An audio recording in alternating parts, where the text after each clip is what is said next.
हाँ 2-2.5 घंटे की क्लास और है, ठीक है।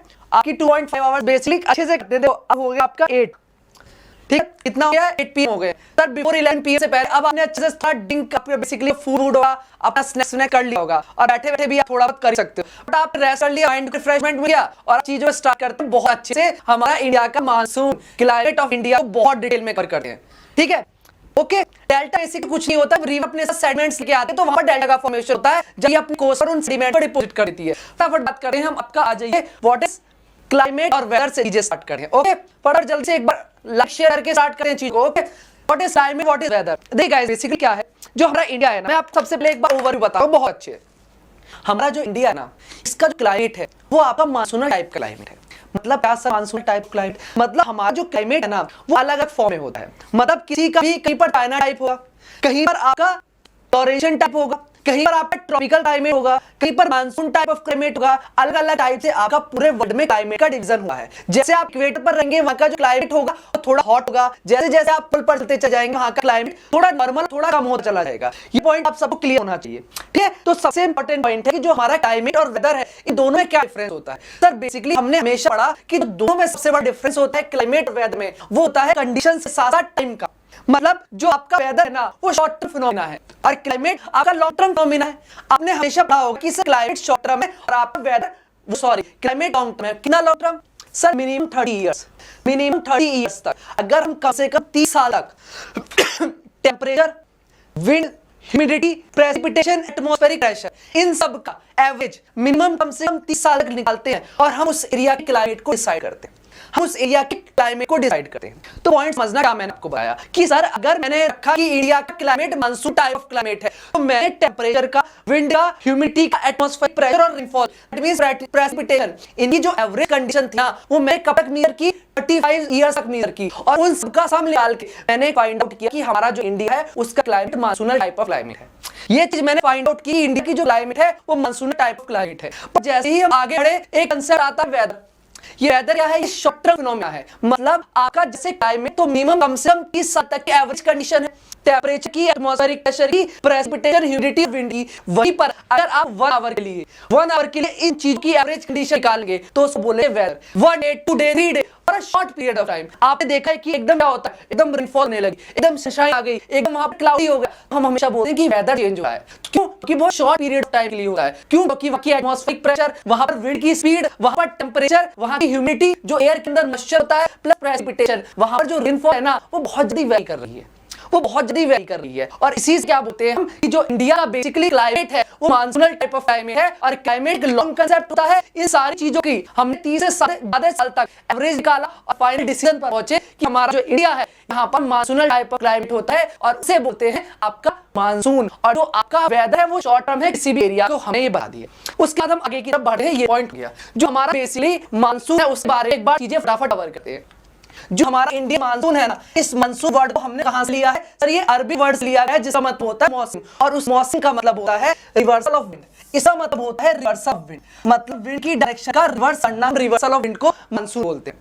मतलब जो हमारी विंड है जब वो अपनी डायरेक्शन को रिवर्स करेगा उसको बोलेंगे मानसून। मतलब क्या सर, ये मेरे पास लैंड एरिया है और ये मेरे पास सी एरिया है। अगर एक बार विंड की डायरेक्शन सी से लैंड होगी इसको बोलेंगे सी ब्रीज और एक बार हमारी लैंड से सी की तरफ होंगी तो इसको बोलते हैं लैंड ब्रीज। तो आपका कभी तो सी से लैंड और कभी लैंड से सी जब आपका मूवमेंट करती है तो हम उसको बोलते हैं मानसून। मानसून में क्या होता है, हमारी जो विंड की डायरेक्शन है ना वो चेंज होती है। कभी तो एक बार वाटर से लैंड की तरफ, फिर सीजन चेंज होगा तो लैंड से वाटर की तरफ। इस तरीके से जब चीज चेंज होती है वो हमारा मानसून टाइप क्लाइमेट होता है।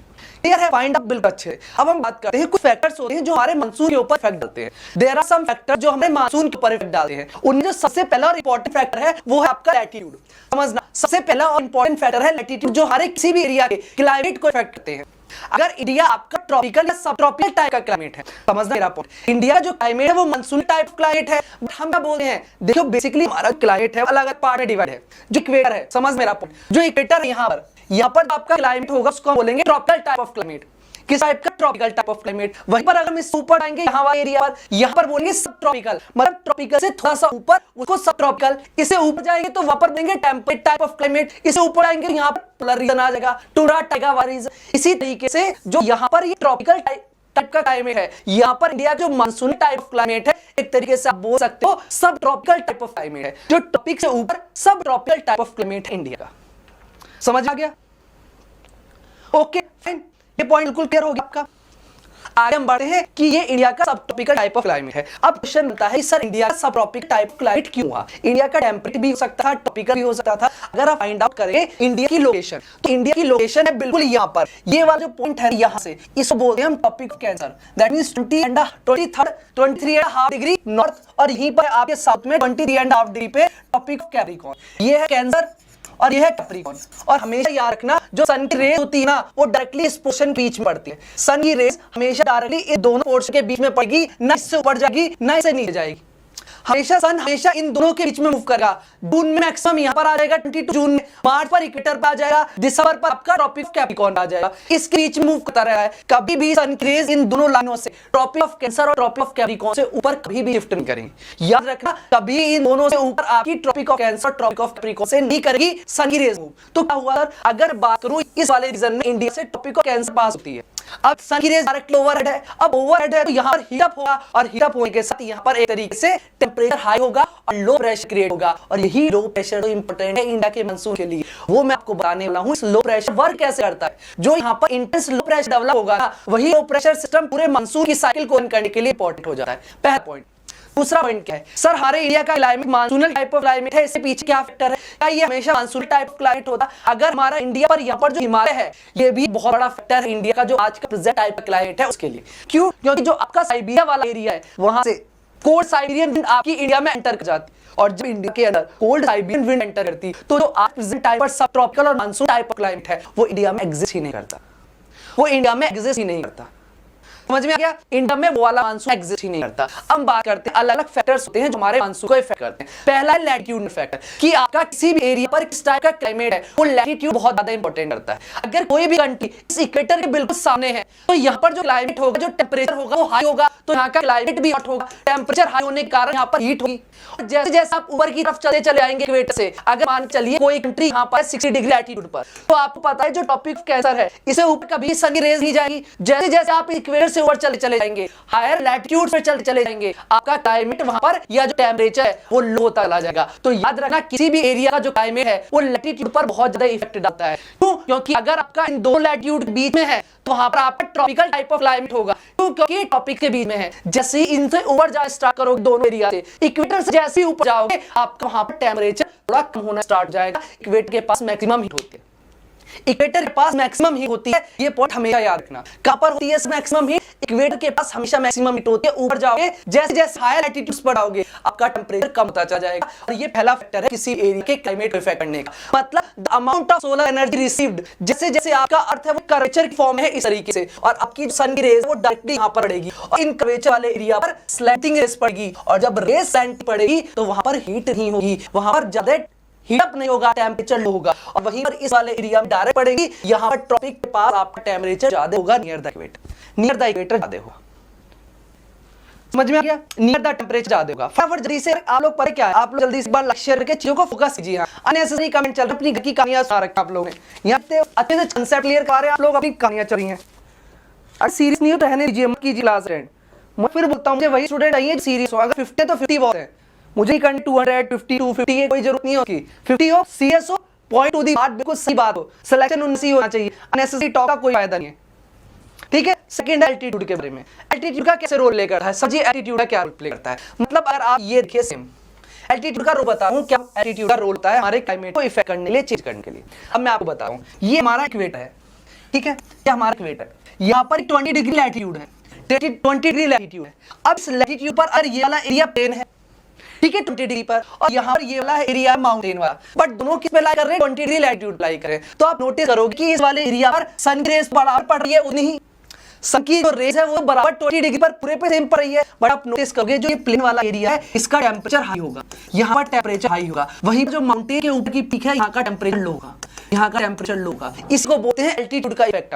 इसी को बोलते हैं एल्टीट्यूड का इफेक्ट आना। किस तरीके से सर वो मैं आपको समझाता हूँ। जैसे जैसे आप यहाँ से ऊपर की तरफ जाओगे आपका टेम्परेचर कम होना स्टार्ट हो जाएगा। यहाँ पर माउंटेन एरिया पर कहीं पर भी मसूरी, नैनीताल, शिमला, लद्दाख कहीं पर भी आए होंगे, जैसे जैसे आप ऊपर की तरफ जाओगे टेम्परेचर कम होना स्टार्ट हो जाएगा। ठीक है, उसको बोलते हैं लैप्स रेट। उसको क्या बोलते हैं? Lapse rate. लैप्स रेट किस तरीके से होता है? अगर आप 1000 मीटर 1000 मीटर ऊपर की तरफ जा रहे हो तो हर 1000 मीटर पर आपका 6.5 डिग्री सेंटीग्रेड टेम्परेचर कम होता है। मतलब अगर आप अर्थ पर यहाँ पर 0 अर्थ पर और यहाँ पर आपका टेम्परेचर है 20 डिग्री सेंटीग्रेड और आप 1000 मीटर ऊपर की तरफ जाओगे 1000 मीटर तो आपका टेम्परेचर यहाँ वाली पोजीशन पर इससे 6.5 डिग्री सेंटीग्रेड कम हो जाएगा। दैट मींस यहाँ पर टेम्परेचर होगा 13.5 डिग्री। इतना गाइस 13.5 डिग्री। उसके बाद आप और 1000 मीटर ऊपर जाओगे, यहां पर पहुंच जाओगे 2000 मीटर पर तो यहां पर और 6.5 डिग्री सेंटीग्रेड टेम्परेचर कम होगा। यहां पर आपका टेम्परेचर आ जाएगा 7 डिग्री। यहां पर आ जाएगा आपका temperature 7 degree.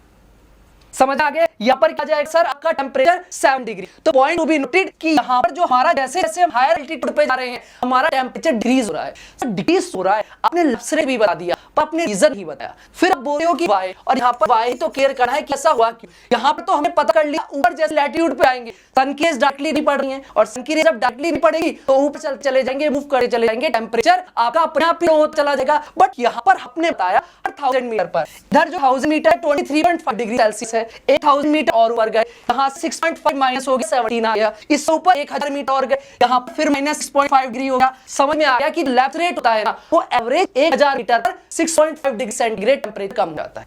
6.5 degree centigrade temperature कम हो जाता है। फटाफट 1.5 लाइक्स कर दीजिए, 1.5 के लाइक्स। आप सारी पीडीएफ मैं प्रोवाइड करवाऊंगा। अगर आज ही आपने कर देना तो आज के सेशन के 50 मिनट्स के अंदर सारी पीडीएफ प्रोवाइड करवा दूंगा। पूरी इसकी इंडियन ज्योग्राफी सारी फ्री में प्रॉमिस कर रहा हूं, पूरी पीडीएफ प्रोवाइड करा दूंगा सारी। ठीक,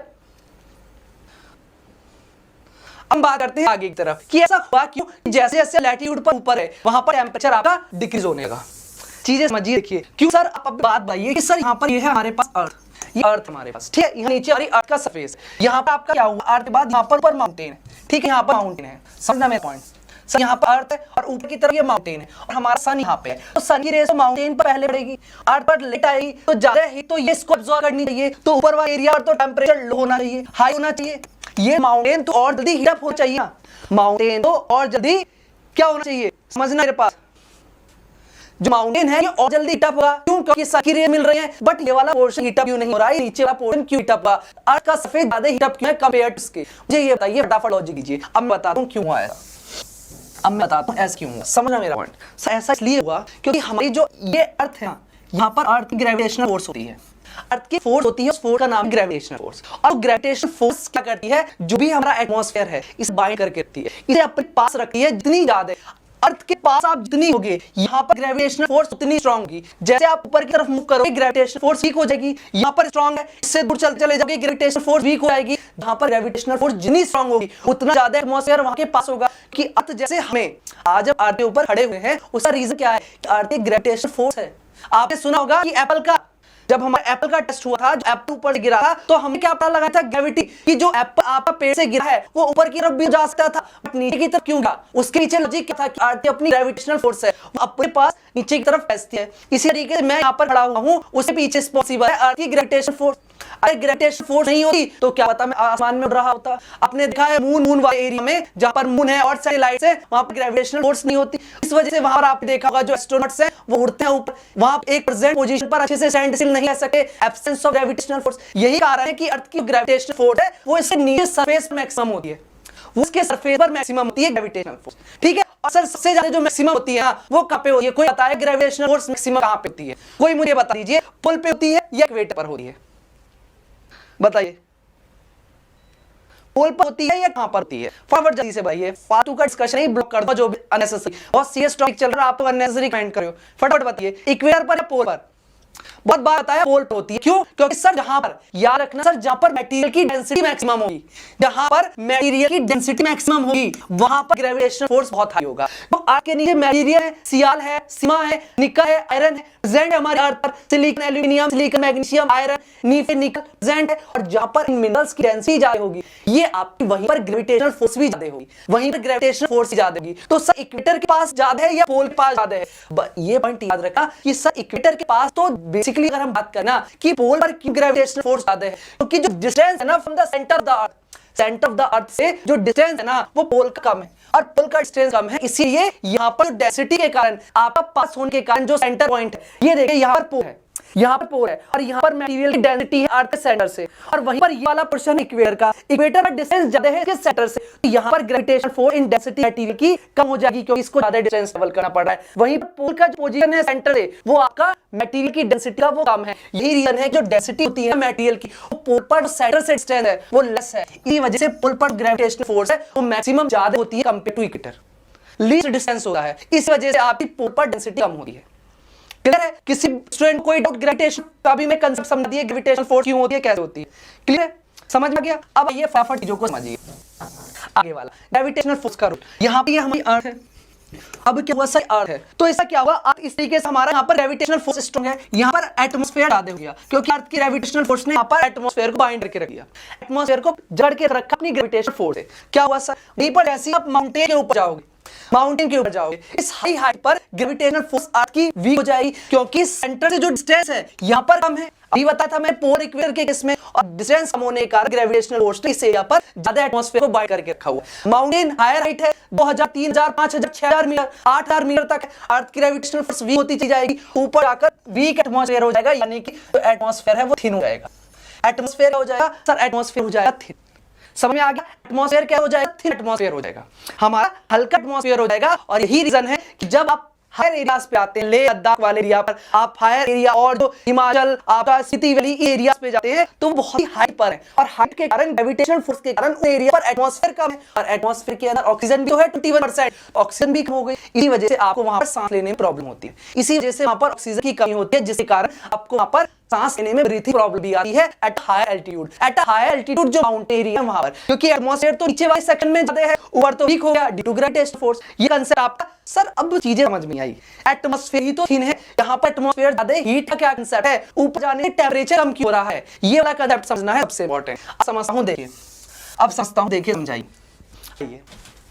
सन है यहाँ पर सन है हमारा, ये वाला एरिया सन है, सन की हीट यहाँ पर आएगी तो ये वाला जल्दी हीट होना चाहिए, अर्थ पर आएगी, अर्थ देर आएगी और बेसिकली ज्यादा डिस्टेंस ट्रैवल करेगी तो हीट का लॉस चाहिए। बट क्या होता है, जो सन से हमारे रेडिएशंस निकलती है ना, ये रेडिएशंस होती है, रेज होती है, शॉर्ट वेव रेडिएशंस होती है, ये वेव्स होती है, शॉर्ट वेव्स होती है, और कभी भी हमारा एटमॉस्फेयर इस शॉर्ट वेव रेडिएशन को एब्जॉर्ब नहीं करता, कभी भी हमारा एटमॉस्फेयर इस शॉर्ट वेव रेडिएशन को या जो शॉर्ट वेव रेज है इनको कभी एब्जॉर्ब नहीं करता। तो मतलब सर जो ऊपर वाला एरिया है कभी हीट अप नहीं होगा, वो कैसे होगा मैं बताऊंगा। तो यानी कि ऊपर वाले एटमॉस्फेयर पर आपकी सभी रेज तो आएंगी बट एटमॉस्फेयर कभी भी शॉर्ट वेव को एब्जॉर्ब नहीं करेगा। जैसे ही ये शॉर्ट वेव यहाँ पर आएंगी और अर्थ से टकराएंगी, एक दो टकराते ही ये आपकी कन्वर्ट हो जाएंगी लॉन्ग वेव टेरेस्ट्रियल रेडिएशंस में।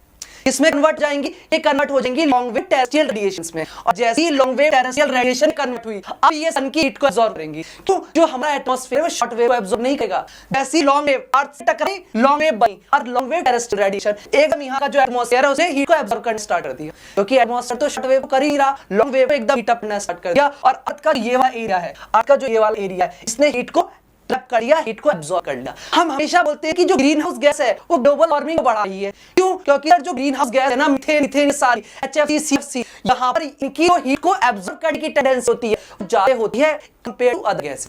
तो ये हीट को ज्यादा ट्रैप करती हैं, ज्यादा हीट को एब्जॉर्ब करती हैं, और जब हीट को ज्यादा एब्जॉर्ब करेगी तो यहाँ पर ये एटमॉस्फेयर है इसको ज्यादा हीट अप करेंगी, ज्यादा गर्म करेगी। यहाँ पर बिल्कुल जो हीट बजट होता है उसी का कांसेप्ट, ठीक है। इन्होंने सन को हीट को एब्जॉर्ब कर लिया, बट जब लॉन्ग वेव रेडिएशन थी यहाँ पर एटमॉस्फेयर क्या था, ठीक था, ज्यादा गैस थी, उन्होंने ज्यादा हीट एब्जॉर्ब किया। जो ये ऊपर वाला एटमॉस्फेयर है यहाँ पर माउंटेन वाला, ये थिन है, हल्का है, तो ये एनर्जी को, हीट को, लॉन्ग वेव रेडिएशन को भी कम एब्जॉर्ब करेगा, और जब कम एब्जॉर्ब करेगा तो ये वाला एरिया आपका कम हीट अप होगा। और जैसे जैसे आप 1000 मीटर ऊपर जाओगे गैस और थिन हो जाएगी, और थिन होगी तो और कम हीट एब्जॉर्ब करेगी, और ऊपर जाओगे तो और हल्की हो जाएगी, और हल्की होगी तो और कम एनर्जी क्या रहेगी, हीट को एब्जॉर्ब करेगी। यही रीजन है कि जैसे जैसे आप एल्टीट्यूड पर ऊपर जाते हो आपका जो एटमॉस्फेयर है वो लेस डेंस होता चला जाता है, हल्का होता चला जाता है, और जब एटमॉस्फेयर हल्का होना स्टार्ट हो जाता है, लेस डेंस होना स्टार्ट जाता है, तो वहीं पर आपका जो हीट है वो भी कम एब्जॉर्ब होनी स्टार्ट हो जा रही है, वो भी कम हीट होना स्टार्ट हो जा रही है। समझ आ गया? किसी को कोई डाउट यहाँ तक मैंने पॉइंट पढ़ाया लाइक शेयर कर दीजिए, हर चीज समझ आ रही है। अभी तो यार ये देखना मानसून क्लाइमेट ये वाला लेवल का यहाँ पर बहुत अच्छे लेवल्स पढ़ाए, जिस स्टूडेंट ने पहले पढ़ चुका है रिवीजन कर लेना, आज के बाद कभी आउट नहीं आएगा, चीजें क्लियर हो रही है आपको भाई? फटाफट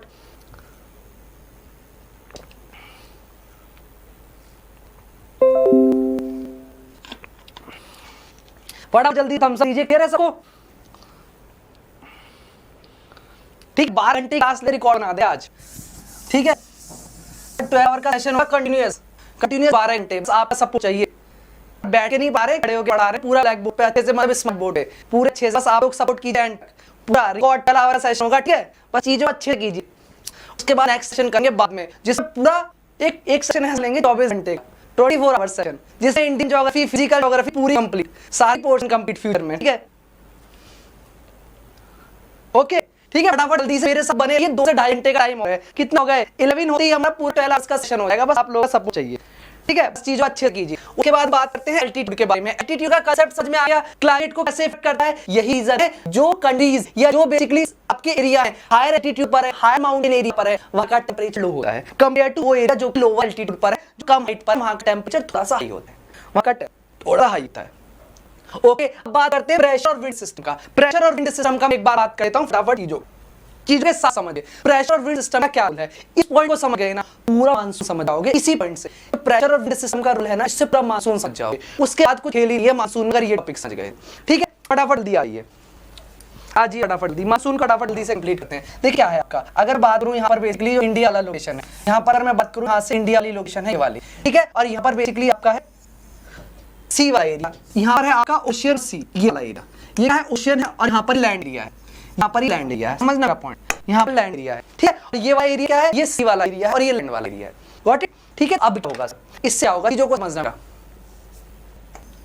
यहाँ पर चीजों को समझना क्या हो जाएगा, आपकी स्पेसिफिक हीट एक टर्म होती है, स्पेसिफिक हीट। किसी भी बॉडी है ना, वो कितनी जल्दी किसी चीज को एब्जॉर्ब करती है, किसी हीट को, उसकी स्पेसिफिक हीट पर डिपेंड करता है। तो इसी तरीके से जो आपका लैंड है, ये लैंड है ना, इसको गर्म होने में टाइम कम लगता है और ठंडा होने में भी टाइम कम ही लगता है, मतलब ये जल्दी ही गर्म होता है और जल्दी ठंडा हो जाता है। जो लैंड है उसकी प्रॉपर्टी होती है, ये गर्म भी जल्दी होता है, ठंडा भी जल्दी होता है, कौन सा लैंड, ठीक है। लैंड जल्दी गर्म होगा, जल्दी ही ठंडा हो जाएगा, क्लियर है। तो दैट मींस, और वहीं पर जो वाटर बॉडी है, यहीं पर जो वाटर है, ये गर्म भी देर में होता है और ठंडा भी देर में होता है। अगर आप वाटर को गर्म करोगे ना, आप अभी भी देखना आपकी सन की रेस पड़ रही है, अगर आप जो डेजर्ट है जल्दी गर्म होगा, और वहीं पर आपका ये वाटर बॉडी है देर में गर्म होगी, और वहीं पर नाइट टाइम होगा तो ये जो डेजर्ट है ये जल्दी ठंडा हो जाएगा, और वहीं पर वो वाटर बॉडी है उसको ठंडा होने में भी टाइम लगेगा, उसको ठंडा होने में भी टाइम लगेगा, क्लियर है। अब मैं आपको चीजें समझाता हूं कैसे चीजें हो रही हैं। तो अब क्या होगा सर, यहाँ पर जो लैंड है, यहाँ पर ये वाला एरिया है सन वाला एरिया, यहाँ पर सन है आपका, समझ मेरा पॉइंट, यहाँ पर सन है ऊपर की तरफ, यहाँ पर ऊपर की तरफ आपका क्या है, सन है इस वाले पोजीशन पर, सन की रेज आ रही है, सन की रेज आ रही है, लैंड पर भी पड़ रही है, सी वाले एरिया पर भी पड़ रही है,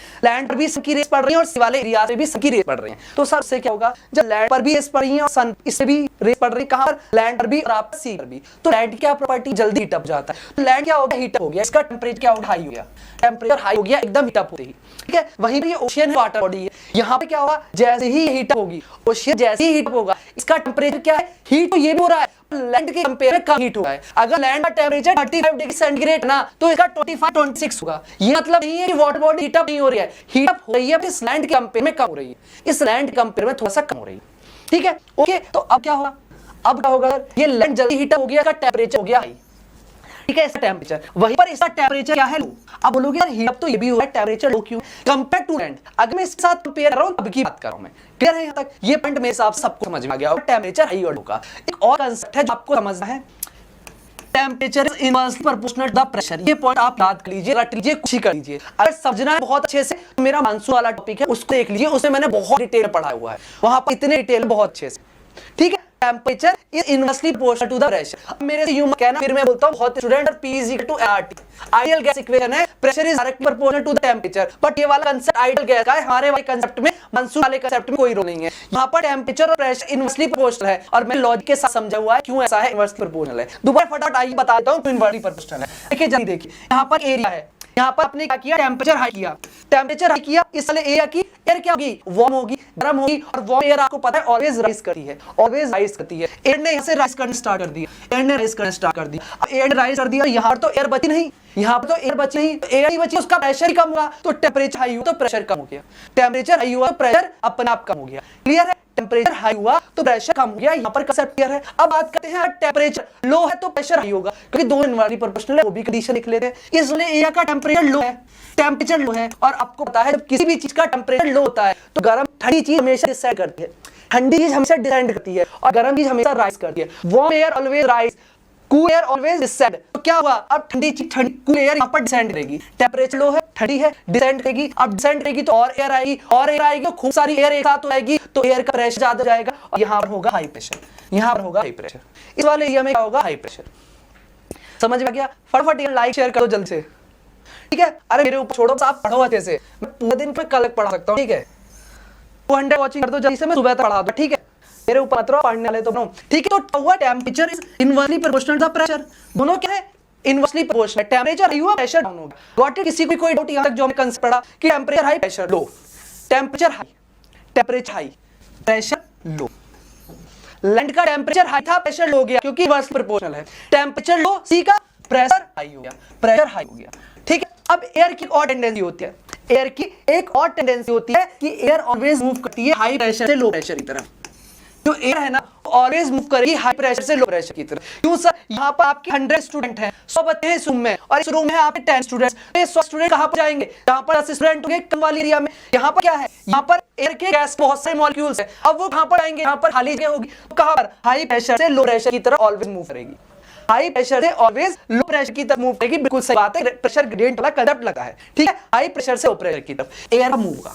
अब क्या हुआ, यहाँ पर टेम्परेचर लो हुआ, हाई प्रेशर हुआ, अब की कंडीशन डे टाइम कंडीशन है, डे टाइम की, तो अब क्या हुआ, सी से आपकी एयर मूव करेगी इस तरीके से और ये लैंड की तरफ मूव करेगी, सी से लैंड की तरफ मूव करेगी। क्यों? क्योंकि यहाँ पर हाई प्रेशर है, कहाँ जाएगी, लो प्रेशर पर, और अब ये जा रही होगी अपने साथ कुछ मॉइस्चर भी तो ले जाएगी, कुछ ह्यूमिडिटी भी तो लेके जाएगी, और यहाँ पर थोड़ी बहुत रेनफॉल कर सकती है। ये क्या बोलेंगे, इस वाले ब्रिज को बोलेंगे सी ब्रिज, इसको बोलेंगे सी ब्रिज, मतलब डे टाइम में क्या हो रहा है, सी ब्रिज आ रही है, डे टाइम में क्या हो रहा है, आप सी ब्रिज आ रही है यहाँ से सी से लैंड की तरफ आ रही है, डे टाइम में क्या आ रही है, सी ब्रिज मतलब सी से टुवर्ड्स द लैंड आ रही है, सी से टुवर्ड्स लैंड आ रही है। क्लियर? अभी क्या होगा सर, नाइट टाइम भी कंसेप्ट बता दीजिए। अब रात में क्या होगा, रात है, ये इंडिया है, अभी क्या हुआ, यहाँ पर आ गए हमारे चंदा मामा, यहाँ पे क्या हो गया, हमारे चंदा मामा आ गए रात में, ठीक है? चंदा मामा आ गए, चंदा मामा ने क्या कर दिया, नाइट में लैंड ठंडा भी जल्दी होता है, गर्म भी जल्दी होता है, लैंड क्या होगा, आराम से ठंडा होगा, तो इसका टेम्परेचर क्या हो गया, लो हो गया, इसका टेम्परेचर हो गया लो। वहीं पर जो वाटर बॉडी है, वाटर बॉडी क्या है सर, गर्म भी देर में होती है, ठंडी देर में होती है, ठंडी तो हुई नाइट टाइम में, पर कंपेयर टू लैंड इतनी ठंडी नहीं हो भाई, इसका टेम्परेचर क्या है, इसका टेम्परेचर है हाई, इसका टेम्परेचर हाई, यहाँ पर टेम्परेचर लो है, प्रेशर क्या हो गया, प्रेशर हो गया हाई, और यहाँ पर टेम्परेचर हाई है, प्रेशर हो गया लो। अब नाइट टाइम पे क्या होगा, ये जो विंड थी वो बेसिकली इस तरीके से मूव करनी स्टार्ट करेगी, अब क्या करेगी, लैंड से सी की तरफ मूव करना स्टार्ट करेगी, और इसको बोलते हैं लैंड ब्रिज, इसको बोलते हैं लैंड ब्रिज, और ये नाइट टाइम पे इस तरीके से मूव करती है, नाइट टाइम पे इस तरीके से मूव करती है। समझ में आ गया किसी भी कोई डाउट, समझ में आ गया, क्लियर? किसी को भी कोई डाउट सी पॉइंट पर? अभी है ना, मानसून का भी यही कंसेप्ट, सारा मानसून का भी यही कंसेप्ट है, जो लैंड सी ब्रिज है। क्लियर हो गया किसी को भी कोई डाउट? तो यही चीज है, ये प्रेशर विंड सिस्टम है ना, ये आपका इस तरीके से हीट अप करके पूरा सिस्टम है, रिवर्सल ऑफ विंड, विंड कभी लैंड से सी पर, कभी सी से लैंड पर, ये डे टाइम में हुआ है, बट जब मानसून आ रहा है ना समर सीजन में, तो ये पूरा ही चेंज होता है, और विंटर सीजन में दोबारा चेंज होता है, क्योंकि समर सीजन में लैंड क्या होता है, हीट अप हो जाता है, और वहीं पर जो ओशन वाला सरफेस है वो इतना हीट अप नहीं हुआ, और विंटर सीजन में क्या होता है, ये वाला बहुत ठंडा हो जाता है, और ये वाला पोर्शन इतना ठंडा नहीं होता, कभी आपका सी से लैंड, कभी लैंड से सी, जो कि पूरा मानसून वाला कंसेप्ट वर्क करेगा, पूरा मानसून वाला कंसेप्ट वर्क करेगा यहाँ पर किस तरीके से। अब आई चीजों, ये पॉइंट समझ में आ गया कैसे? अब बात करते हैं डिस्टेंस फ्रॉम सी, सी से डिस्टेंस किस तरीके से मैटर करता है, ठीक है? सी से डिस्टेंस किस तरीके से मैटर करता है कि आपका अगर हमें डिस्टेंस फ्रॉम द सी है, एक जगह से दूसरी जगह जाना पड़ रहा है, उसके ऊपर क्या रूल है, ये एक बार कंसेप्ट पढ़ लेते हैं डिस्टेंस फ्रॉम द सी वाला, कि अगर कोई भी आपने नोटिस किया होगा, आप बैठे हुए कहां पर, समझना रहा पॉइंट, आप बैठे हुए इस जगह, मुंबई वाले एरिया में, बेंगलुरु वाले एरिया में, चेन्नई वाले एरिया में, तो आपने नोटिस किया होगा कि ना तो आपको समर सीजन में बहुत ज्यादा गर्मी नहीं लगी है, 20, 22, 23 डिग्री सेल्सियस टेम्परेचर है, और अब विंटर है तो विंटर में आपका टेम्परेचर एक्सट्रीम कोल्ड भी नहीं हुआ, जैसे नॉर्थ इंडिया में हो जाता है 2 डिग्री 3 डिग्री माइनस चला जाता है, वहां पर क्या अब भी चिल है, वहां पर 15, 16, 17, वहां का टेम्परेचर अब भी इस तरीके से है, वहां का टेम्परेचर अब इस तरीके से है। ऐसा क्या हुआ, ऐसा क्या हुआ, ये पॉइंट समझा, ऐसा क्यों हुआ, ये पॉइंट समझे, लाइक शेयर करते हैं, बस चीजों को देखते हैं, ऐसा क्यों हुआ सर, उसका सारा खेल है डिस्टेंस फ्रॉम द सी, मतलब कैसे समझिए, ये जो सिटीज है आपकी, मुंबई अगर मैं बात करूं, बैंगलोर वाली जो सिटी है, अगर मैं बात करूं चेन्नई वाला एरिया है, ये क्या है, ये सारी चीजें सी से पास है, समुद्र के पास है, ये सारी चीज क्या है, समुद्र के पास है। तो क्या होता है, जो आपका समर, इसमें क्या होता है, समुद्र से पास क्या होता है, समर सीजन आता है ना, तो समर सीजन में आपकी इस तरीके से विंड मूव करती है, समर सीजन में इस तरीके से विंड मूव करती है, इस तरीके से यहाँ towards the sea, towards the sea की तरफ आपका क्या होता है कि जो मॉइस्चर होता है वो समुद्र की जो कौन तो आपकी बेसिकली विंड होती है ना, वो यहाँ से समर सीजन में मॉइस्चर उठा के जाती है, और मॉइस्चर उठा के जाती है तो वहां पर कूलिंग इफेक्ट देती है, वहां पर एक कूलिंग इफेक्ट देती है समर सीजन में। और आपको पता है कि यहाँ पर जो बेंगलोर है, जो मुंबई है और जो चेन्नई है, यहाँ पर ह्यूमिडिटी बहुत ज्यादा हाई होती है, ह्यूमिडिटी बहुत ज्यादा हाई होती है। आपने देखा होगा चिपचिपापन फील होता है, आपने फील किया होगा चिपचिपापन फील होता है बॉडी में बहुत ज्यादा। आपने देखा होगा जो कलर होता है वहाँ के जो बेसिकली साउथ इंडियन होते हैं थोड़ा सा डाउन होता है अगर बात करूं कंपेयर टू नॉर्थ इंडियन। उसके पीछे सबसे बड़ा रीजन है ह्यूमिडिटी का है, वहां पर ह्यूमिडिटी बहुत ज्यादा होती है साउथ इंडिया में, क्योंकि आपका कोस्टल एरिया से पास है। जब आपकी एयर आएगी ना उसके साथ मॉइस्चर बहुत ज्यादा होगा, एयर के साथ मॉइस्चर बहुत ज्यादा होगा। उससे क्यों? क्योंकि यहाँ पे ह्यूमिडिटी है, और आपको पता है जब एयर में मॉइस्चर होगा तो एयर आपको गर्म फील नहीं होगी, और जब एयर गर्म नहीं होगी तो टेंपरेचर भी डाउन होगा। तो समर सीजन में यहाँ का टेंपरेचर डाउन होता है, और विंटर में भी इसका उल्टा हो जाता है। जब विंटर में यहाँ पर एक्सट्रीम कोल्ड होता है, कहीं पर ये विंड होती है ना, ये इसको एक तरीके से ज्यादा कूल भी नहीं होने देती। और यही बोल है कि जो एरिया आपका डिस्टेंस फ्रॉम द सी के पास होता है वो विंटर और समर में ना एक्सट्रीम हॉट होने देता है समर में, और विंटर में एक्सट्रीम कोल्ड होने देता है। ये रीजन है जो भी सिटीज आपके सी के पास होती हैं वहां का सी का एक इन्फ्लुएंस होता है। और इंटीरियर ऑफ द कॉन्टिनेंट के इंटीरियर में ये आपकी एक्सट्रीम यहां तक पहुंच नहीं पाती, अगर पहुंचती है तो डाय पहुंचती है, वहां पर इसका जो मॉइस्चर वाला इफेक्ट है बिल्कुल खत्म हो जाता है, यहां पर मॉइस्चर बिल्कुल ही खत्म हो जाता है। समझ में आ गया? क्लियर है किसी को? तो कोस्टल एरियाज में ह्यूमिडिटी ज्यादा होती है क्योंकि एयर आपकी मॉइस्चर लेके चलती है और वो ज्यादा डिस्टेंस तक ट्रैवल नहीं करती और वहां पर अपना आप हीट हो जाता है। क्लियर है? आगे बढ़े। तो मतलब जो सी है ना वो एक मॉडरेटिंग इफेक्ट दे रहा है, वहीं पर interior of the India, interior of the continent जिसको कहते हैं कॉन्टिनेंटली इफेक्ट, वहां पर आपका समर में टेंपरेचर बहुत हाई पहुंच जाता है और विंटर में बहुत कम पहुंच जाता है। और ये रीजन है जो सिटीज कोस्ट के पास है, केरला, तमिलनाडु, महाराष्ट्र हुआ, यहाँ का टेंपरेचर थोड़ा कम होता है, इसमें आपका समर में और विंटर में भी थोड़ा हाई होता है। बेसिकली जो एवरेज आपका जो दोनों में अपर रेंज है, जो कि अपर रेंज है समर और विंटर की, वो दोनों में ज्यादा डिफरेंस नहीं होता। मतलब समर और विंटर के टेंपरेचर में इतना डिफरेंस नहीं होता जितना नॉर्थ इंडियन स्टेट है आपका ये डिफरेंस फील होता है। समझ आ गया? क्लियर है? किसी को भी कोई डाउट? समझ में आ गया किसी को भी कोई डाउट? राजस्थान के पास कौन सा पोर्ट है? राजस्थान के पास कौन सा पोर्ट है भाई, मुझे भी बता दो। गुजरात में तो मैंने पोर्ट भी सुने, राजस्थान में कौन सा पोर्ट है? और राजस्थान के साथ कौन सा कोस्ट एरिया बाउंड्री बनाता है? कैसे कहां से पढ़ रहे हो?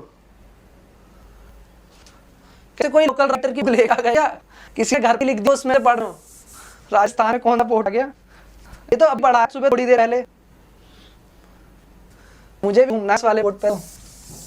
अच्छे वहां पर कोई भी राजस्थान कोई भी पोर्ट नहीं है, ठीक है? राजस्थान में कोई भी पोर्ट नहीं है। और राजस्थान में डेजर्ट की कंडीशंस क्यों होती है? अरावली हिल्स आ जाती है, जो साउथ वेस्ट मानसून है वो पैरेलल आ जाता है अरावली हिल्स के। राजस्थान का हार्ड डेजर्ट वाला एरिया, जैसलमेर वाला एरिया, वहां तो पहुंच ही नहीं पाता, इसी वजह से वहां पर कोई रेनफॉल ही नहीं होती, ठीक है? ओके, अब हम बात करते हैं डिस्टेंस फ्रॉम द सी वाला एरिया के साथ ओशियन करंट की। ओशियन करंट का क्लाइमेट क्या इन्फ्लुएंस है? ओशियन करंट का क्या रोल है? बस सपोज क्या हो गया, बेइज्जती वाली का पॉइंट है, किसी को इंसल्ट हुई है, ठीक है? आप लोग सबको होता है, ऐसे बोल रहे हो कि सारे टॉपर ही बैठे हो गए पर अभी तक क्यों नहीं क्रैक हो रहा, ठीक है? अब बात करें ओशन करंट्स के बारे में कि ओशन करंट उसको पढ़ लेते हैं। ओशन करंट का क्या रोल होता है समझिए। ओशन करंट का एक बार रोल समझिए फटाफट। देखिए गाइस, ये हमारा इक्वेटर है, ठीक है? ये हमारा इक्वेटर है, यहाँ पर हमारा पोल है, ये हमारा पोल है, यहाँ पर हमारा साउथ पोल है, ये हमारा नॉर्थ पोल है। हमेशा करंट क्या होता है? करंट होता है कि कोई भी वाटर की लार्ज वाटर बॉडी एक पर्टिकुलर डायरेक्शन मूव करे। अगर वो इधर की तरफ मूव कर रही है, इधर की तरफ मूव कर रही है, इधर की तरफ मूव कर रही है, किसी पर्टिकुलर डायरेक्शन में मूव करे, आप बोलोगे इधर की तरफ इस तरीके से मूव कर सकती है, इधर की तरफ मूव कर सकती है, कोई भी होल्ड कर, अभी समझाऊंगा कैसे मूव कर सकती है। अभी वही पॉइंट समझाऊंगा। देखिए क्या पॉइंट है, अभी पॉइंट समझाऊंगा, आप समझिए। जैसे यहाँ से पोल है, समझ मेरा पॉइंट, आपकी जैसे पोल, देखो यहाँ पर पॉइंट समझना, यहाँ पर पोल है, ये वाला एरिया, यहाँ पर आप चीजों को समझिए, इस एरिया को आप पॉइंट को समझिए, अपने आप क्लियर होगा। जैसे आप यहाँ पर देखिए, ये वाला, यहाँ पर अगर बात करूं, यहाँ से ऊपर की तरफ अगर कोई भी वाटर बॉडी, इक्वेटर से कोई भी वाटर की बॉडी, कोई करंट अगर पुल की तरफ जाएगा तो ऑलवेज वार्म करंट होगा, याद रखना। ये कौन सा करंट होगा? वार्म करंट होगा, याद रखना हमेशा। अगर इक्वेटर से कोई भी वाटर बॉडी पोल की तरफ आएगी, वार्म करंट होगा। और कोई भी वाटर बॉडी अगर पुल से इक्वेटर की तरफ आएगी, कोई भी वाटर बॉडी अगर पोल से इक्वेटर की तरफ आएगी तो यहाँ पर ऑलवेज कोल्ड करंट होगा, ये पॉइंट याद रखना। ऑलवेज होगा कोल्ड करंट होगा। क्लियर? किसी कोई डाउट? क्योंकि पुल क्या है? ठंडा एरिया है, कूलर एरिया है। यहाँ पर आपका ठंडा एरिया तो वहां से वाटर आएगा तो वो भी कोल्ड होगा, यहाँ पर कोल्ड करंट होगा। इक्वेटर क्या है? गर्म है, टेम्परेचर हाई है, यहाँ से कोई भी वाटर आएगा तो वार्म वाटर होगा। तो याद रखना, जब भी इक्वेटर से पोल की तरफ जाएगा वार्म करंट होगा, और जब भी पोल से इक्वेटर की तरफ जाएगा कोल्ड करंट होगा। अब ठीक है, अभी आप बोल रहे सर वाटर क्या है? एक लार्ज मूवमेंट है एक डायरेक्शन की तरफ, मतलब वाटर का एक लार्ज अमाउंट में पर्टिकुलर डायरेक्शन में मूव करना आपका वाटर करंट है, या जो ओशन करंट है। पर हमने कभी देखा है कि ओशन करंट इस तरीके से जा रहा है, कभी हमने देखा ओशन करंट इस तरीके से आ रहा है। अगर हम बात करें इस वाले रीजन ओशन करंट इस तरीके से आ जाता है, समझ मेरा पॉइंट। और कभी बोलोगे कि जैसे ओशन करंट है यहाँ पर इस तरीके से चलता है, ठीक है, और कभी बोलोगे आप ओशन करंट इस तरीके से आ रहा है, इसके पीछे का लॉजिक बता दीजिए, इसके पीछे का लॉजिक बताइए, क्या लॉजिक है इसके पीछे का। देखिए समझाता हूं मैं क्या लॉजिक है। अगर आप यहाँ पर मैप में देखेंगे इधर की तरफ, आप नोटिस करेंगे, आ जाइए फटाफट जल्दी से, ये इक्वेटर के पास इक्वेटोरियल करंट है, यहाँ पर आप देखेंगे इधर वाले एरिया पर, तो आप नोटिस करेंगे कि जो करंट है यहाँ पर इक्वेटर के पास बेसिकली जो करंट है वो इस तरीके से मूव कर रहे हैं इस डायरेक्शन में। क्यों? क्योंकि यहाँ पर ईस्टर्ली ट्रेड विंड्स चल रही हैं। ईस्टर्ली ट्रेड विंड क्या करेगी, इन्हें इस डायरेक्शन में लेके आएगी। ईस्टर्ली ट्रेड विंड क्या करेगी, इन्हें इस डायरेक्शन में लेके आएगी, इस डायरेक्शन में लेके आएंगे। समझ में आ गया? अब आप बोलोगे सर ये वाली तो राइट इधर की तरफ जा रही है, इधर की तरफ चल रही है वेस्टर्ली ट्रेड विंड्स, इधर की तरफ कौन चल रही है, वेस्टर्ली ट्रेड विंड, और ये वेस्टर्ली ट्रेड विंड से इस डायरेक्शन में मूव करवाएंगे, इधर की तरफ मूव करवाएंगे। यहाँ पर देखिए समझ में आ गया, ये आपका बेसिकली करंट इस तरीके से मूव करता है। ये आपको सब समझ आ गया होगा, किसी को भी कोई डाउट नहीं होगा, ठीक है। अब आप बिल्कुल क्लियर है, किसी को भी कोई डाउट किसी भी तरीके से, ठीक है, किसी को भी कोई डाउट बताइए।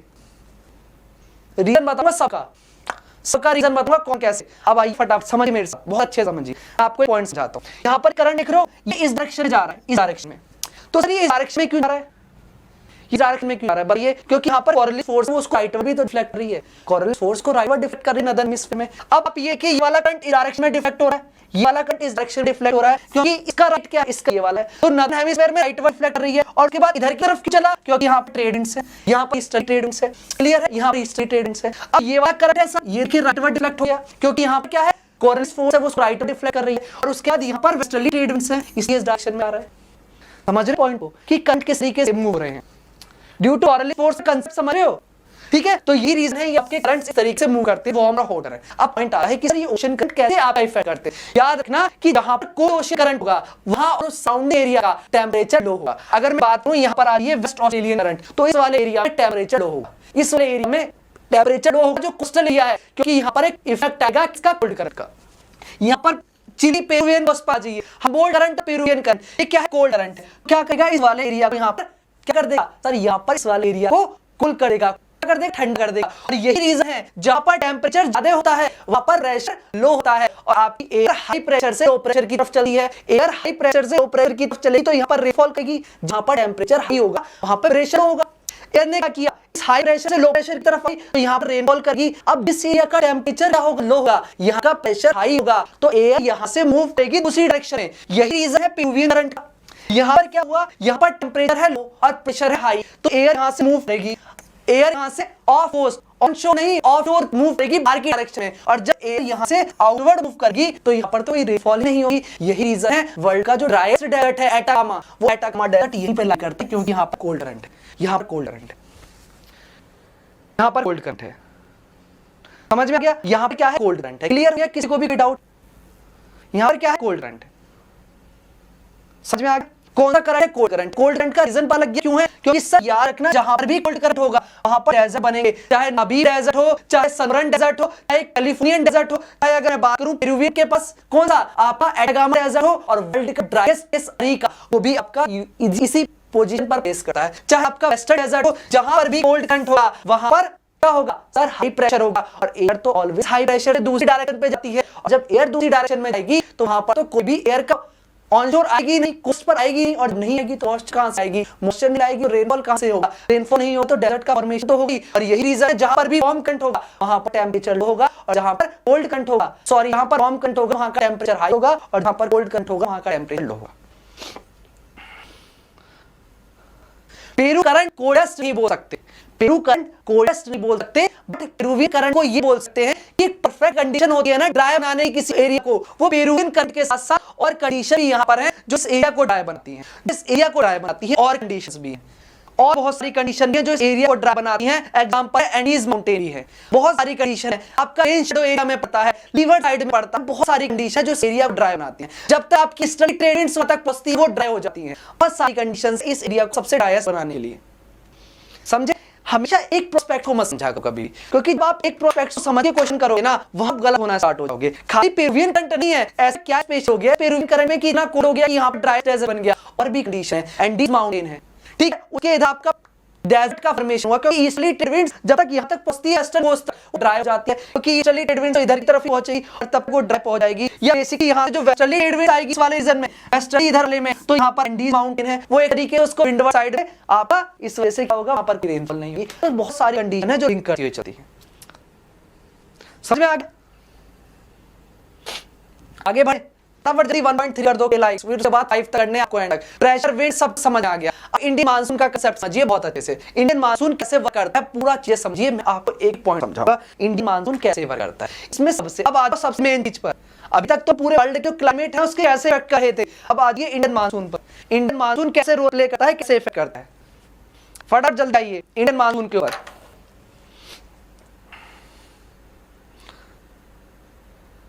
इंडियन मानसून के ऊपर फटाफट जल्दी बताइए, जल्दी इस इंडियन मानसून बता दीजिए फटाफट। स्टार्ट करें।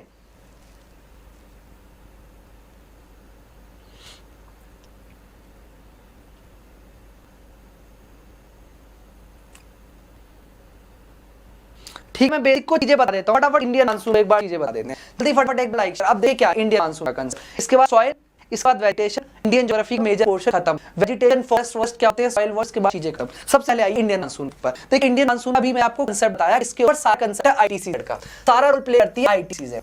इसके ऊपर पूरा मानसून वर्क करता है, किसके ऊपर, आईटीसीजेड के ऊपर। ठीक है, तो आईटीसीजेड क्या है आपका समझता हूं। आईटीसीजेड का मतलब होता है आई से इंटर, टी से ट्रॉपिकल, टी से कन्वर्जन, जेड से zone. Inter tropical conversion zone ये वो एरिया है जहां पर आपकी एयर कन्वर्ट करते हैं, ये वो एरिया है जहां पर एयर कन्वर्ट करती है। एयर कहां कन्वर्ट करेगी सर, एयर वहां कन्वर्ट करेगी जहां पर लो प्रेशर होगा, एयर वहां पर कन्वर्ट करेगी जहां पर लो प्रेशर एरिया होगा। हमेशा समझना चीजों को, एयर कहां पर कन्वर्ट करेगी। इतने डिटेल फ्री में चीजें पढ़ा रहा हूं ना, सब बहुत सारे ऐसे कोचिंग सेंटर है वहां पर ये चीजें आप कभी भी नहीं पढ़ पाओगे। मैं दावे के साथ बोल सकता हूँ, मैंने भी ऑफलाइन कोचिंग की है, मैंने भी चीजें फील की है, कभी नहीं पढ़ पाओगे। और फर्स्ट बार अगर चीजें पढ़ रहे हो ना और आप मेरी क्लास का 50% समझ आ रहा है तो बहुत अच्छा समझ आ रहा है, ट्रस्ट मी। वरना ऑनलाइन क्या ऑफलाइन क्लास में तो कुछ भी समझ नहीं आता, फर्स्ट टाइम में तो आप जाओगे घर पे बैठ जाओगे, ठीक है, बोलोगे कुछ नहीं पढ़ाया।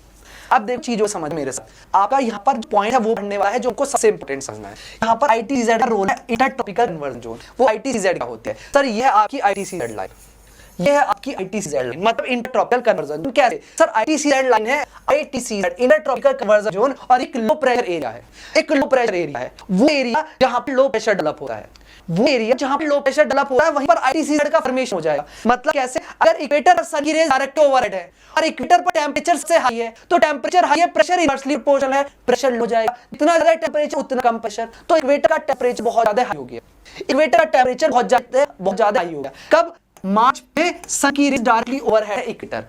आपको पता है ना ये समर सोलिस्टिस, विंटर सोलिस्टिस, आपको पता है ना इक्विनॉक्स कब आता है, सितंबर और मार्च में। समर सोलिस्टिस कब आता है, जून में।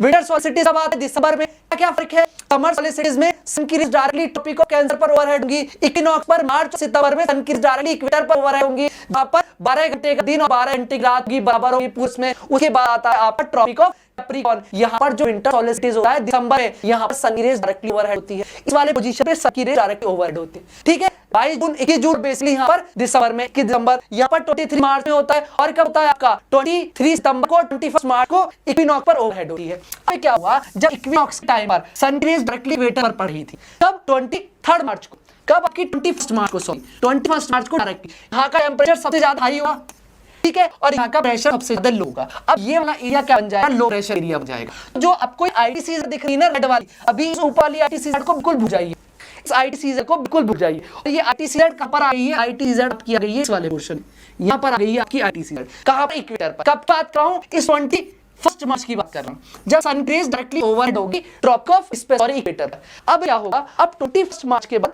सन ऊपर की तरफ शिफ्ट होना स्टार्ट होगा, ऊपर की तरफ सन शिफ्ट होना स्टार्ट होगा। तब सर आपका किसके बाद, 23 मार्च के बाद, क्योंकि सदर्न हेमिस्फीयर से ऊपर की तरफ चल रहा है और यहाँ पर आके ऊपर की तरफ शिफ्ट होगा। उसके बाद आपको पता होना चाहिए कि जो सन है ना वो अप्रैल मई तक आपके इंडिया के यहाँ वाले पोजीशन तक आ जाता है। जो सदर्न सन की रेज ना वो आपकी सदर्न एरिया पे आ जाती है मई के एंड तक, और यहाँ पर आपका क्या हो जाता है, लो प्रेशर डेवलप हो जाता है, और आईटीसीजेड आपकी यहाँ पर आ जाती है। आईटीसीजेड आपकी कहाँ आ जाती है, आईटीसीजेड आपकी इस वाले पोजीशन पे आ जाती है। क्या हो गया, मैं बहुत ब्लू सा लगा हूँ, सारी चीजें क्या हो गया, हीट हो गया, सारी चीजें एकदम सारी चीजें चेंज, मुझे लग रहा है आपको लगा है,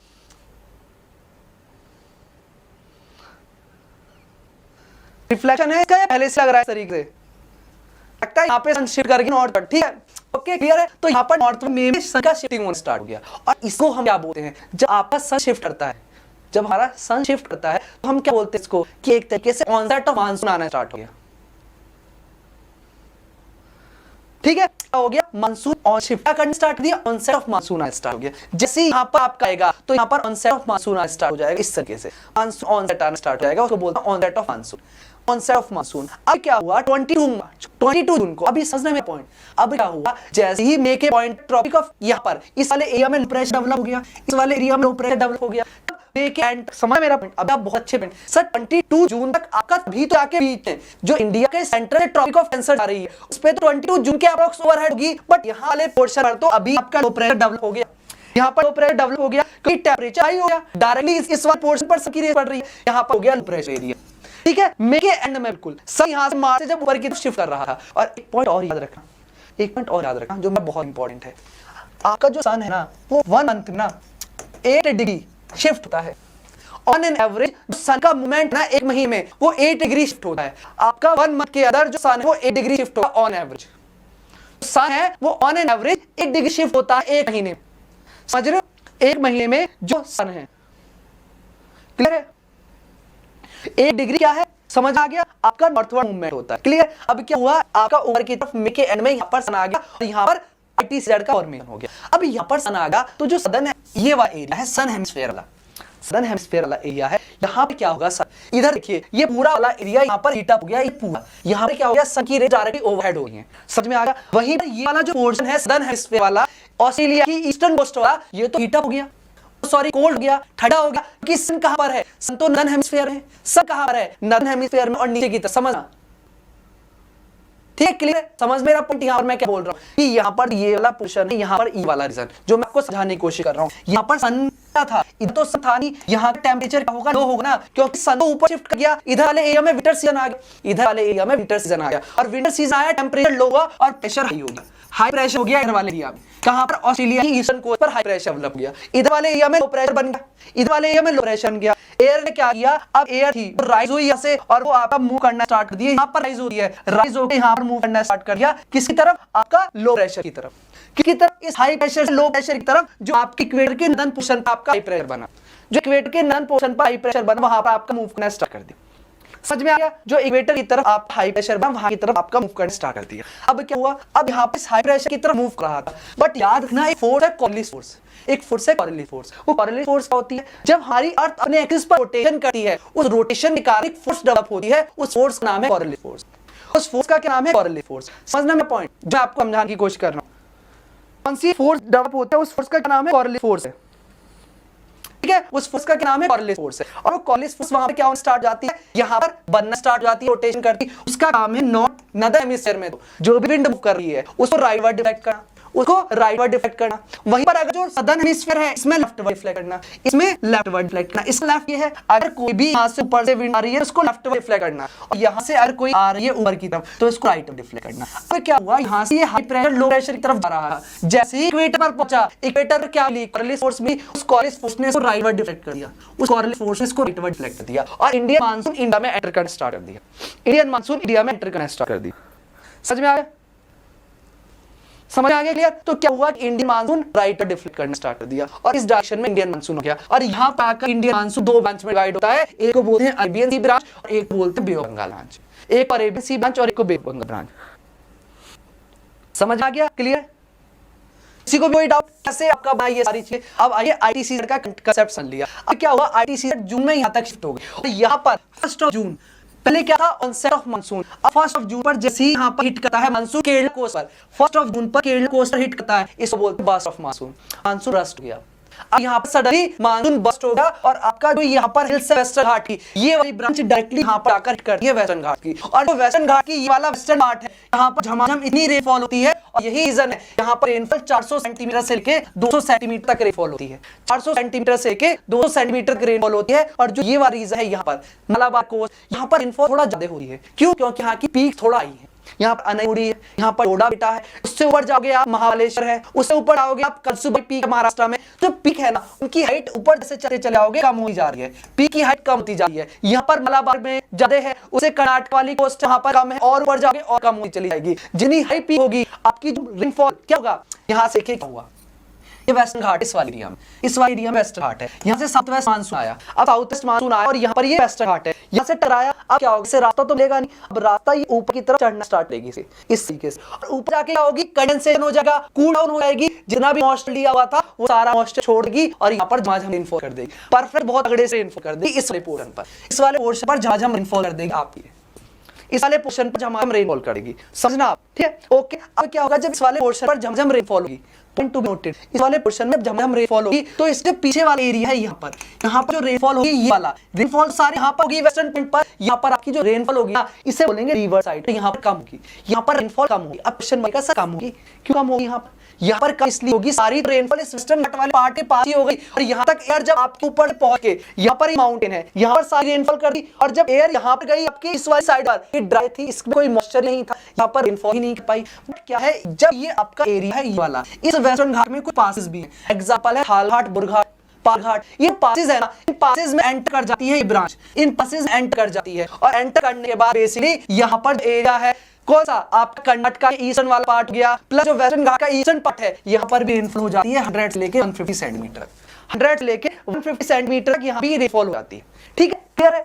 1.3 के हो गए, आप फटाफट 1.5 के करने लेक्चर खत्म होती, और मुझे पता है बहुत आराम से करोगे आप लोग, मतलब आप लोगों को पीडीएफ चाहिए तो मिल जाएगी, ठीक है, अंडर 10% पीडीएफ मिल जाएगी।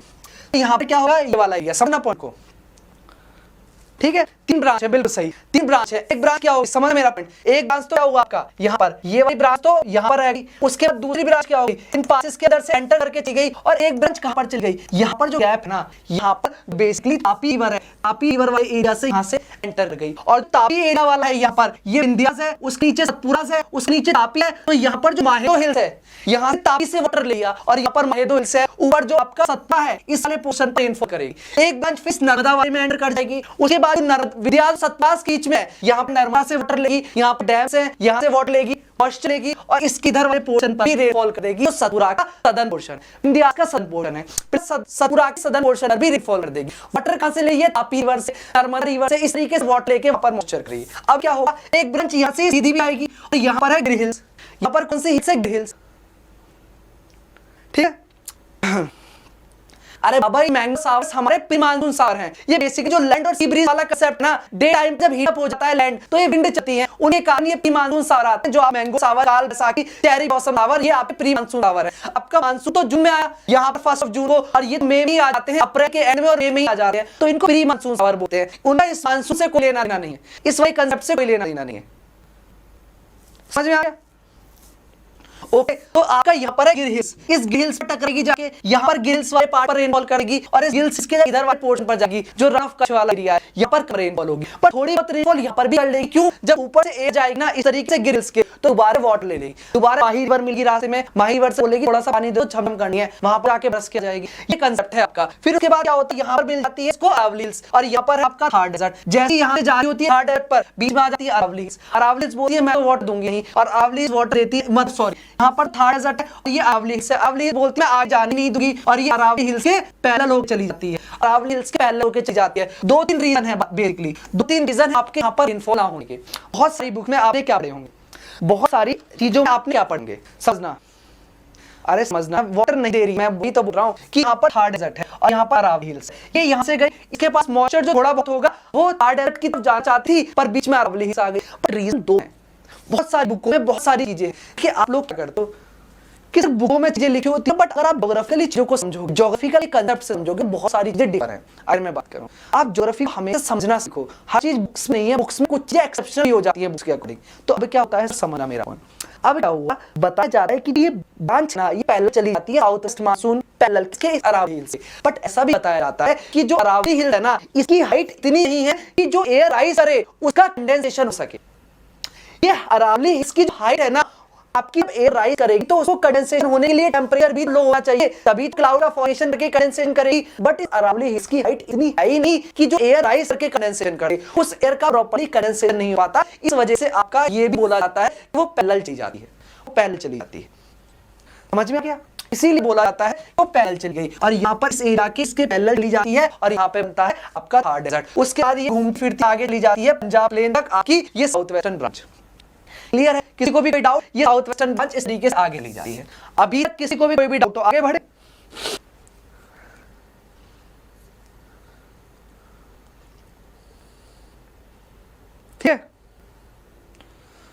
समझ में आ रहा है किसी को? फटाफट लाइक शेयर करते हैं। ये 1.5 तो करने अब तो हो जाएगा आपके बहुत आराम से। आगे बढ़े, आगे बढ़े चीजों के साथ बताइए।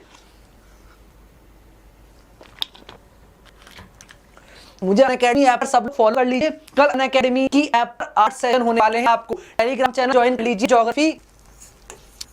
ज्योग्राफी अंडरस्कोर अनिरुद्ध मलिक, क्या आप कर सकते हो अनअकैडमी अंडरस्कोर अनिरुद्ध मलिक, कुछ भी कर लीजिए, 2 पर मिल जाएगी।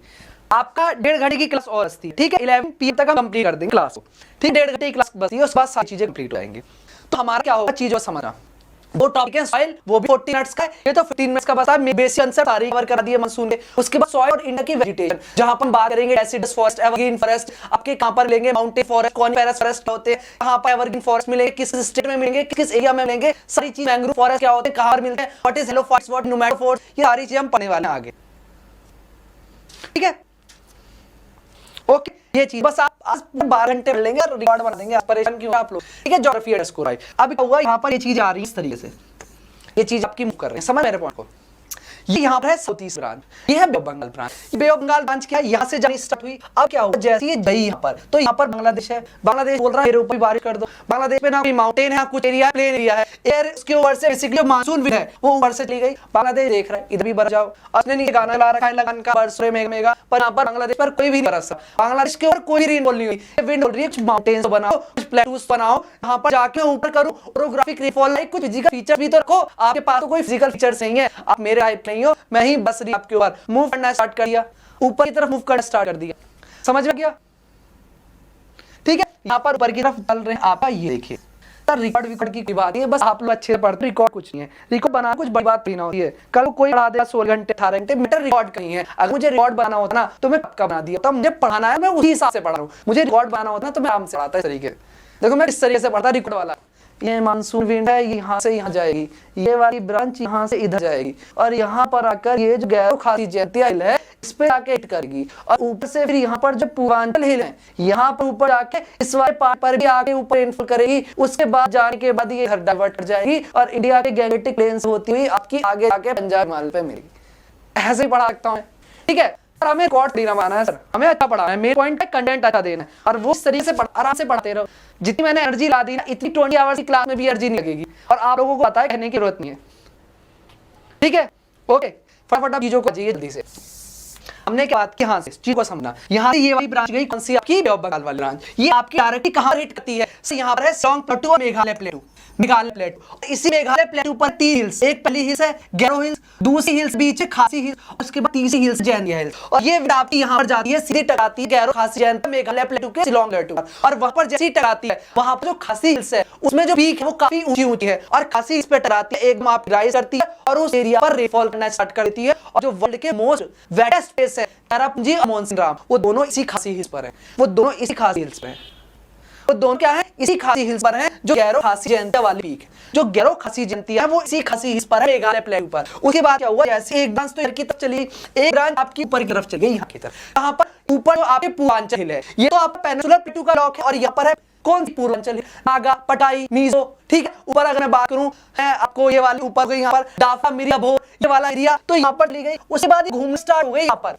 इसको रास्ता तो चाहिए, कहीं को तो लेगी। उसके बाद यहाँ से ये आती है और यहाँ को टर्न लेके यहाँ पर गैंगेटिक प्लेन में एंटर करती है, गैंगेटिक प्लेन एंटर करती है। उसके साथ साथ जब ये यहाँ से आ रही थी तो ये आपका थोड़ा बहुत यहाँ से जो कावेरी वाला एरिया है, यहाँ से कावेरी रिवर ईस्टर्न घाट से, तो यहाँ पर आके इस वाले एरिया में रेनफॉल करती है, और जो यहाँ से आ रही होते दोनों मिलके। उसके बाद आगे जाएगी ऊपर आके तो सोन रिवर है, जब यहाँ से एंटर करती है महानदी रिवर इस वाले पॉइंट से, तो थोड़ा बहुत मॉइस्चर सोन रिवर से भी लेती है, यहाँ पर भी रेनफॉल करती है। और कभी कभी तो मिर्जापुर वाला एरिया जो डाई एरिया है वहां तक भी रेनफॉल जाती है, वहां तक भी रेनफॉल हो जाती है, ठीक है, वहां तक भी रेनफॉल हो जाती है। उसके बाद ये यहाँ से मुड़ी गैंगेटिक प्लेन पे आई और बेसिकली दिल्ली के पास आपका यहाँ आकर दोनों ब्रांच मिल जाती है आपका। और कभी कभी आपको पता होगा जब ये ब्रांच यहाँ से आती है तो क्वेश्चन पूछ सकता है आपसे कि जो यूपी वेस्टर्न यूपी का पार्ट है और कुछ पार्ट ऑफ द दिल्ली, यहाँ पर रेनफॉल कैसे होती है, तो आपको बताना इस बे बंगाल वाली ब्रांच से। और ये जब तक वेस्टर्न यूपी इधर पॉइंट तक पहुंचती है तो ड्राई हो जाती है, वेस्टर्न यूपी इस वाले पॉइंट पर 60 सेंटीमीटर तक रेनफॉल करती है, 60 सेंटीमीटर तक रेनफॉल करती है।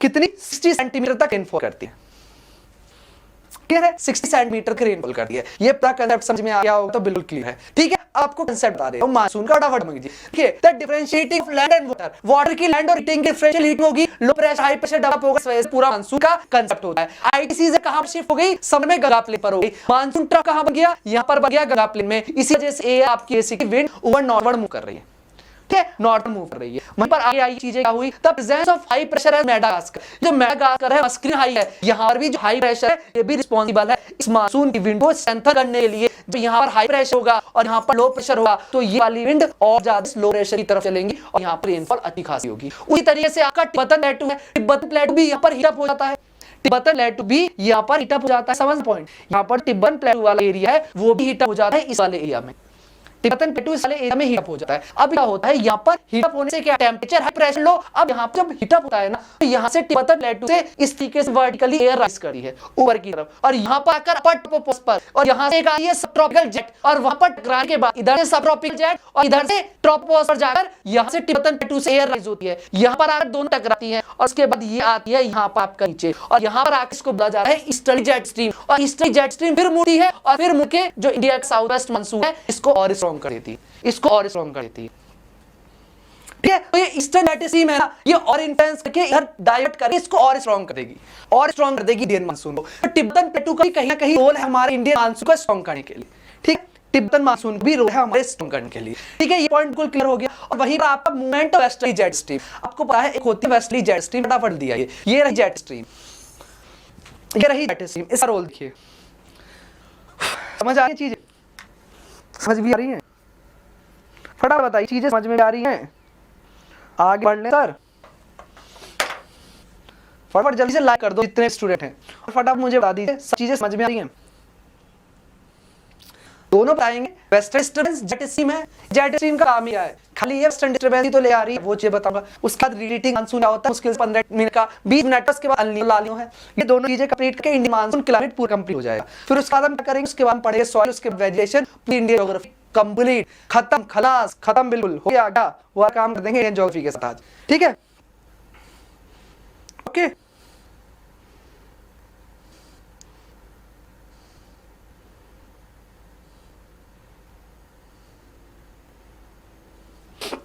आगे बढ़े, ओके फाइन, चलो आगे करते चीजों।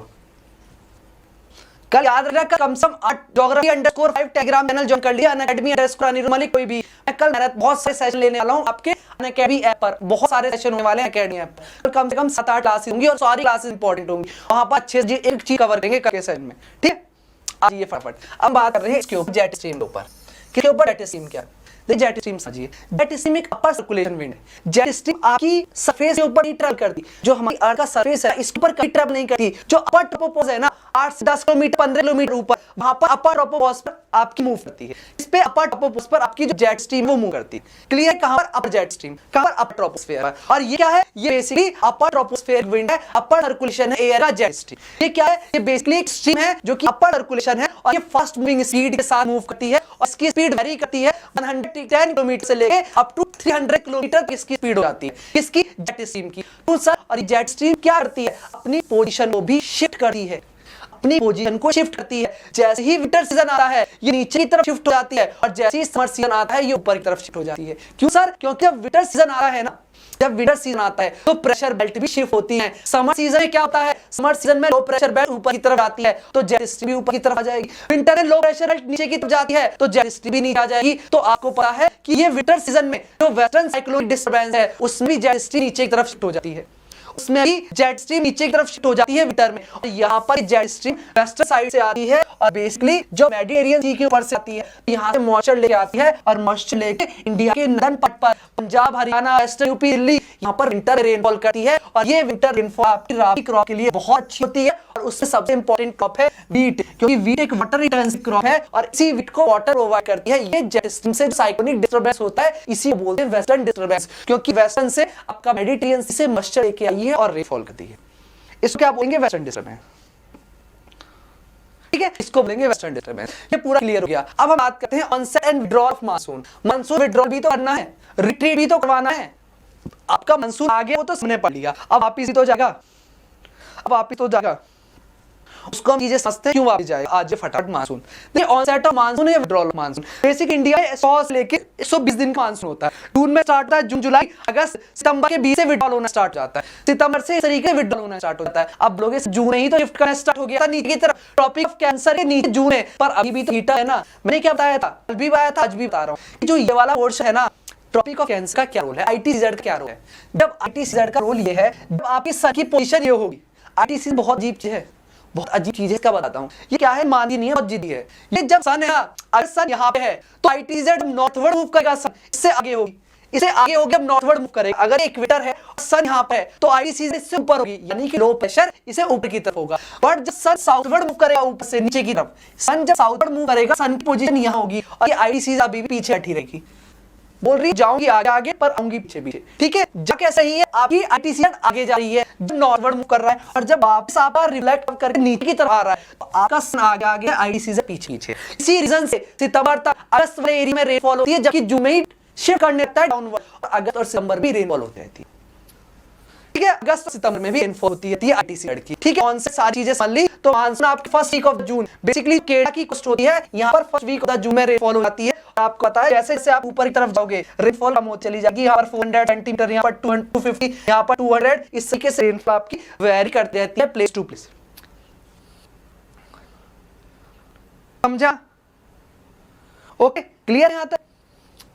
ओके फाइन, आगे बढ़ते हैं। सो अरेबियन सी ब्रांच है बेसिकली मुंबई को मैंने क्या बताया, यहाँ पर केरला की कोस्ट 1 जून को आ जाती है, और जब तक मुंबई पहुंचते हैं इसको 10 जून तक मुंबई पहुंच जाती है। उसके बाद the Bay of Bengal branch arrives first week of June. यहाँ पर ये बे ऑफ बंगाल ब्रांच है, असम मेघालय वाला रीजन है, यहाँ पर जून के फर्स्ट वीक में पहुंच जाएगी। यहाँ पर जून के फर्स्ट वीक में आपकी पहुंच जाएगी कौन, आपकी चीज, ठीक है। फटाफट क्लियर। मिड जून जो अरेबियन सी ब्रांच है वो बेसिकली सौराष्ट्र का छले एरिया तक पहुंच जाती है, गिर को क्रॉस करके उधर की तरफ, और वहीं पर जो दिल्ली है वो मानसून सावसी करता है बे ऑफ बंगाल से एंड ऑफ द जून। मैंने क्या बताया था, दिल्ली वेस्टर्न यूपी, जब ये वाली बे ऑफ बंगाल ब्रांच है इधर से घूम जाएगी ऊपर से पूर्वांचल हिल और इधर की तरफ डिफ्लेक्ट हो जाएगी, तो आपका basically Bay of Bengal western UP ये वाला पोर्शन आपका कहां से रहेगा, इसीलिए फर्स्ट वीक ऑफ जुलाई में वेस्टर्न यूपी, पंजाब, हरियाणा और ईस्टर्न राजस्थान में मानसून आ जाएगा, इस वाले पार्ट में मानसून आ जाएगा। वहीं पर मिड जुलाई तक मानसून नीचे सुधा हिमाचल प्रदेश में मिड जुलाई का आपका मानसून आ जाएगा, रेस्ट ऑफ द कंट्री फिर आपका मानसून हो जाएगा। ये आपको मानसून का कांसेप्ट समझ में आ गया, जेट स्ट्रीम का आपको कांसेप्ट समझ में आ गया, ITCZ का आपको कांसेप्ट समझ में आ गया। इन कांसेप्ट में किसी को कोई डाउट हो उसके बाद मोस्ट इंपॉर्टेंट कांसेप्ट कवर करते हैं। अल नीनो क्या होती है, ला नीना क्या होती है, और उसके बाद बेसिकली ये सारी कंडीशन किस तरीके से फॉर्म होती हैं और इंडिया के मानसून को किस तरीके से इफेक्ट करती हैं, इंडिया के मानसून को किस तरीके से इफेक्ट करती है। समझ में आ गया? बताओ। आप लोग फालतू के टॉपिक पे डिस्कस मत करो, मैं बता रहा हूं, फिर आपको अननेसेसरी डिस्कशन नहीं चाहिए क्लास में।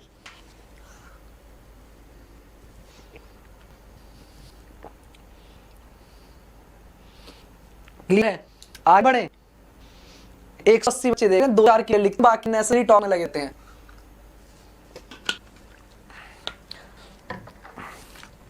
ठीक है, अब बात करते हैं अल नीनो ला नीना के बारे में। आज ये फटाफट अल नीनो ला नीना के बारे में, अल नीनो ला नीना के बारे में कंसेप्ट को पढ़ लेते हैं, बहुत अच्छा।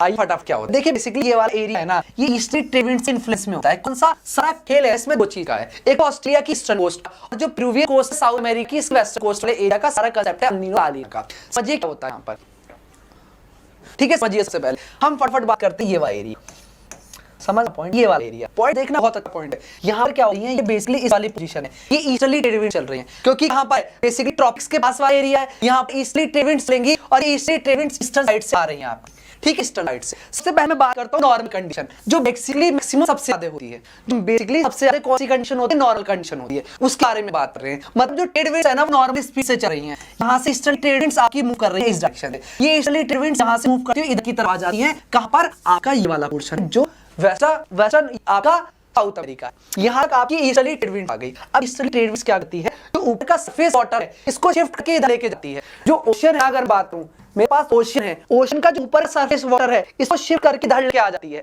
अब ये वाला सरफेस वाटर यहाँ पर आ गया, अब नीचे वाला सरफेस वाटर ऊपर की तरफ आना स्टार्ट होता है, नीचे वाला सरफेस वाटर ऊपर की तरफ मूव करना स्टार्ट होता है। तो अभी क्या हुआ, मेरा ये वाला जो वाटर है वो ट्रेड विंड नॉर्मल स्पीड से कपड़ ले आ गई इस वाले पोस्ट पर, और यहाँ पर नीचे से अपवेल होना स्टार्ट हुई, नीचे का वाटर ऊपर आना स्टार्ट हो गया। अब नीचे का वाटर ऊपर आ गया तो क्या होगा, यहाँ का टेम्परेचर लो हो जाएगा, वाटर क्या होगा, ठंडा होगा, टेम्परेचर क्या होगा, टेम्परेचर लो होगा। यहाँ का वाटर ठंडा हो जाएगा क्योंकि नीचे का वाटर आया अपवेलिंग हो गई, और यहाँ का गर्म वाटर था वो डिस्प्लेस होकर ऑस्ट्रेलिया की ईस्टर्न कोस्ट पे आ गया, ऑस्ट्रेलिया की ईस्टर्न कोस्ट पर आ गया डिस्प्लेस होके, ऑस्ट्रेलिया की ईस्टर्न कोस्ट पर डिस्प्लेस होके वो वाटर आ गया। समझ पॉइंट, दोबारा बता रहा हूं, यहां पर हो गया तो क्या होगा सर, यहां पर टेंपरेचर हो जाएगा हाई, प्रेशर हो जाएगा लो, ठीक ओके।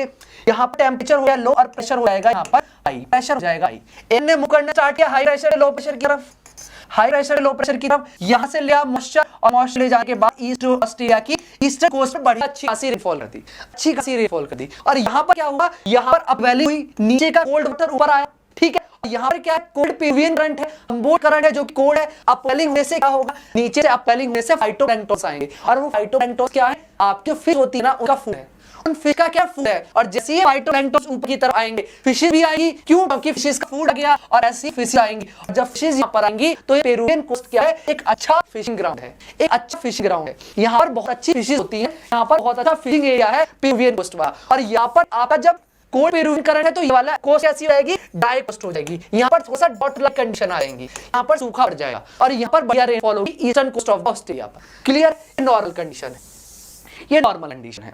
अब क्या हुआ, अभी तो ट्रेड विंड्स नॉर्मल स्पीड पे चल रही थी, अभी तो ट्रेड विंड्स एक नॉर्मल स्पीड पे चल रही थी। अब ट्रेड विंड्स क्या होगी, वीक हो जाएगी, ये ट्रेड विंड जो आ रही थी ना अब वीक हो जाएंगी, अब इनकी स्पीड कम हो जाएगी, समझ मेरा पॉइंट। अब इनकी स्पीड वीक होके कम हो जाएगी, स्लोली मूव करेंगी ट्रेड विंड, तो अभी ये वीक होना स्टार्ट हो जाएंगे, पॉइंट समझना मेरा।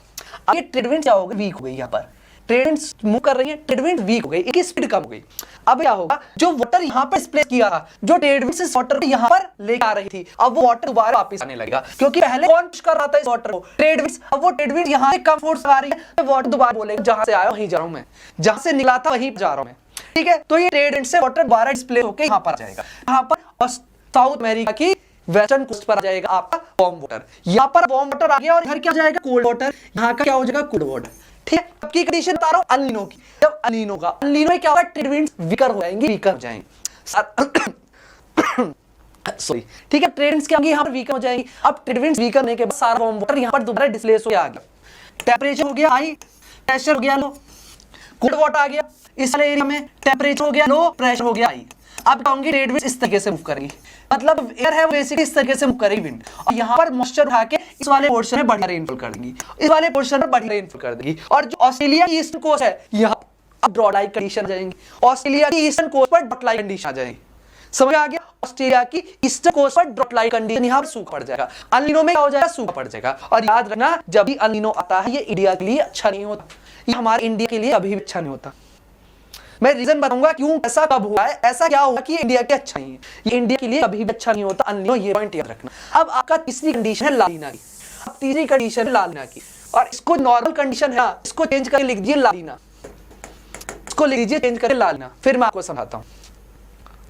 आइए लीजिए फटाफट आइए, तीसरी कंडीशन है ला नीना की, उसको पढ़ लेना फटाफट।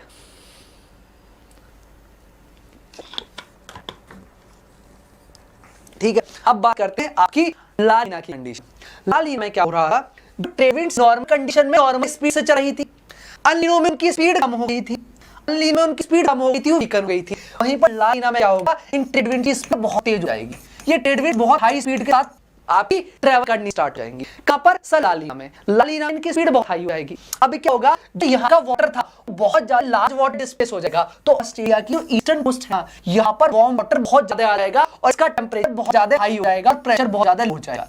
वहीं पर यहाँ पर अपवेलिंग और ज्यादा हो जाएगी, अपवेलिंग और ज्यादा होगी, और ज्यादा अपवेलिंग होने से और ज्यादा फाइटोप्लैंक्टन आएंगे, और बड़ा फिश होगी, और यहाँ का और अपवेलिंग होने के साथ टेम्परेचर बहुत ज्यादा लो हो जाएगा, और प्रेशर बहुत ज्यादा हाई हो जाएगा, प्रेशर बहुत ज्यादा हाई हो जाएगा। वहीं पर अल नीनो में यहाँ पर वार्म वाटर आ जाता है, अब वैली नहीं होती, फिशिंग इंडस्ट्रीज को बहुत ज्यादा हार्म होता है, फिशिंग इंडस्ट्रीज को बहुत ज्यादा लॉस होता है यहाँ पर। बट अब क्या होगा, अपवेलिंग होगी, दोबारा फिशिंग इंडस्ट्रीज बहुत अच्छी हो जाएंगी। बट यहाँ पर एक्सट्रीम हाई प्रेशर बन गया, और यहाँ पर एक्सट्रीम लो प्रेशर, अब यहाँ पर बहुत हाई स्पीड के साथ दोबारा ट्रैवल करेगी, और इस वाले ईस्टर्न कोस्ट पर, जो ऑस्ट्रेलिया का ईस्टर्न कोस्ट है, यहाँ पर आपकी बात इतनी ज्यादा रेनफॉल आएगी कि फ्लड तक आ जाएगा ईस्टर्न कोस्ट पर। वहीं पर जो आपकी ये वाली वेस्टर्न कोस्ट है पेरिवियन, यहाँ पर बहुत ही गंदे वाला ड्रॉट आएगा, सूखा पड़ जाएगा, बहुत गंदे वाला ड्रॉट आएगा, सूखा पड़ जाएगा,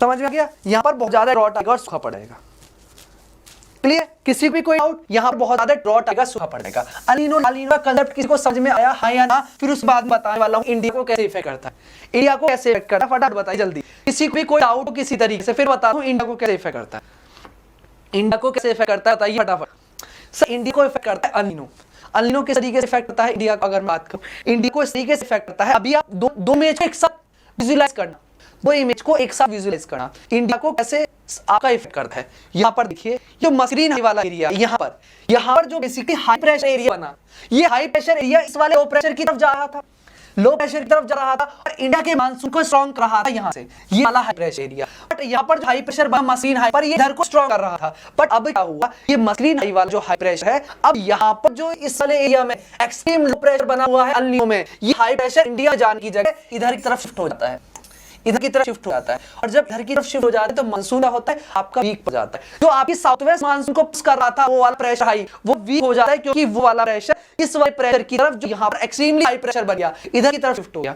और जैसे ही आपकी लाल नीना की कंडीशन आती है, जैसे ही लाल नीना की कंडीशन आती है, वो आपका जब दोबारा यहाँ पे होता है, तो जो यहाँ पे आ रहा था वो दोबारा आपको इंडिया को स्ट्रेंथन करना स्टार्ट करता है और इंडिया का मानसून अब और ज्यादा स्ट्रॉन्ग होना स्टार्ट हो जाता है, इंडिया का मानसून और ज्यादा स्ट्रॉन्ग होना स्टार्ट हो जाता है। समझ आ गया? किसी को भी डाउट किसी भी तरीके से? ठीक है, किसी को कोई डाउट किसी भी तरीके से? अभी तक मैंने चीजें पढ़ाई, आगे बढ़े। ला नीना समझ में आ गया। बस अब बात कर लेते हैं withdrawal of monsoon. Monsoon withdrawal up कर रहा है, मानसून इंडिया में विड्रॉ करना स्टार्ट करता है सितंबर से, और सितंबर से स्टार्ट करते हुए मिड ऑफ अक्टूबर नवंबर तक कंप्लीटली इंडिया से विड्रॉल कर लेता है। किस तरीके से? यहाँ पर इंडिया में पहले क्या था, टेंपरेचर लो था, बट सन क्या करना स्टार्ट कर दिया, जून के बाद सदर्न हेमिस्फीयर में जाना स्टार्ट कर दिया। अब यहाँ पर क्या होगा, विंटर सीजन स्टार्ट हो जाएगा। नीचे की तरफ क्या होगा, सदर्न हेमिस्फीयर में, वहां पर सितंबर के बाद तो वो इक्वेटर को क्रॉस करके सदर्न हेमिस्फीयर चला जाएगा। तो यहाँ पे क्या होगा, अब लो टेंपरेचर हो जाएगा, टेंपरेचर लो जाएगा, प्रेशर क्या हो जाएगा, हाई हो जाएगा। और नीचे वाले एरिया में जो सदर्न हेमिस्फीयर है वहां पर टेंपरेचर हाई हो जाएगा और प्रेशर लो हो जाएगा। और अब ये क्या करेगी, हाई प्रेशर से लो प्रेशर की तरफ मूव करती हुई रिट्रीट करना स्टार्ट करेगी। क्या करना स्टार्ट करेगी, रिट्रीट करना स्टार्ट करेगी, वापस जाना स्टार्ट करेगी। तो अब यहाँ से एयर आपकी रिट्रीट कर रही है, वापस जा रही है। समझा मेरा पॉइंट? और आपको पता है तिब्बतन प्लेटू जो हीट अप हो गया था वो भी कूल डाउन हो गया, इसका भी टेंपरेचर अप हो गया, लो हो गया, प्रेशर हाई हो गया, तो ये भी रिट्रीट करना स्टार्ट कर रही है नीचे सदर्न हेमिस्फीयर में।